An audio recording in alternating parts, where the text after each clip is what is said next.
Yutet Kislev, Chag HaChagim, la fête des fêtes, Rosh Hashanah la Chassidut, Rosh Hashanah pour la Chassidut. Quel est le sens de ce jour-là? Quel est le message pour nous? Bien comme il est écrit dans Hayom Yom, Zahayom Trilat Maasecha, c'est aujourd'hui, où commence l'accomplissement de la réalisation du but de la création du monde. C'est-à-dire que c'est le dernier tournant, si on peut dire le dernier virage, avant l'avenue du Mashiach. Pourquoi? Comme nous le savons, au niveau de l'histoire, l'Admour Hazaken, Rabbi Shneur Zalman, a été mis en prison.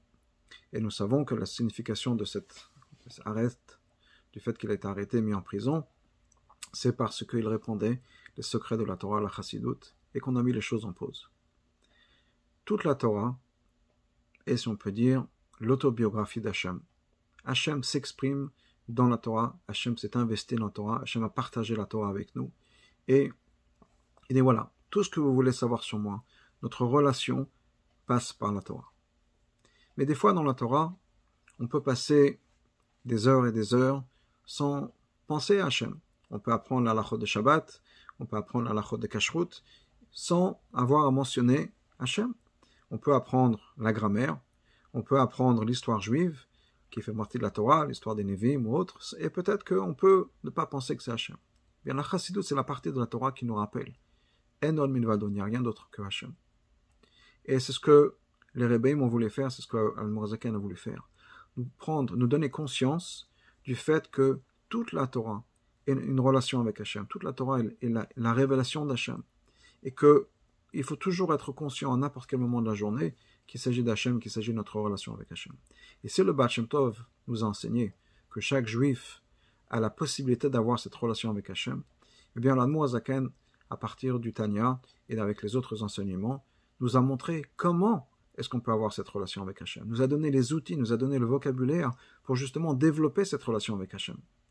Mais, d'une certaine manière, populariser la relation avec Hachem, la rendre accessible à tout le monde, est quelque chose que Bedin Shel Ma'ala a décidé de bien analyser. Est-ce qu'on va dans la bonne direction? Est-ce que c'est pas trop d'ouverture? Est-ce que c'est pas trop d'exposition, si on peut dire, pour Hachem? Certains secrets, certaines choses qui sont intimes, disons, à Hachem. Est-ce qu'on est prêt à les révéler ou pas? Quand l'Admour Hazaken a été mis en prison pour les 53 jours, qui, comme on le sait, correspond aux 53 chapitres de Tanya, c'était une pause. C'est un moment de réflexion. Est-ce qu'on continue dans cette direction?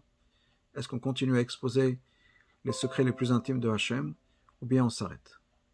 Eh bien, Yutet Kislev, c'est le moment où il a été décidé, on y va. C'est le feu vert de pouvoir révéler ces secrets de la Torah. C'est le feu vert de pouvoir donner accès à chaque personne, chacun et chacune d'entre nous, accès à une relation avec Hachem, accès à un moyen de pouvoir développer notre relation avec Hachem. Et donc, si cette relation avec Hachem, c'est faire venir Mashiach, c'est transformer le monde, eh bien le jour du Yutet Kislev, c'est le jour où nous a donné à tous, à chacun d'entre nous, les outils, pas juste aux grands tzadikim, pas juste aux grands rebbeim, mais à chacun d'entre nous, la possibilité de développer notre relation avec Hachem, la possibilité d'avenir, l'avenue du Mashiach, très très bientôt. Donc c'est vraiment le début de la participation active de chaque personne dans l'avenue du Mashiach. C'est le début où de chacun peut maintenant développer sa relation avec Hachem, transformer le monde. Alors profitons de cette journée, de l'énergie de cette journée, pour effectivement faire ce qu'on a à faire, prendre des bonnes décisions dans l'étude, des bonnes décisions dans l'action, et que Bezrat Hachem, nos actions et nos bonnes décisions nous permettent de faire venir le Mashiach aujourd'hui même.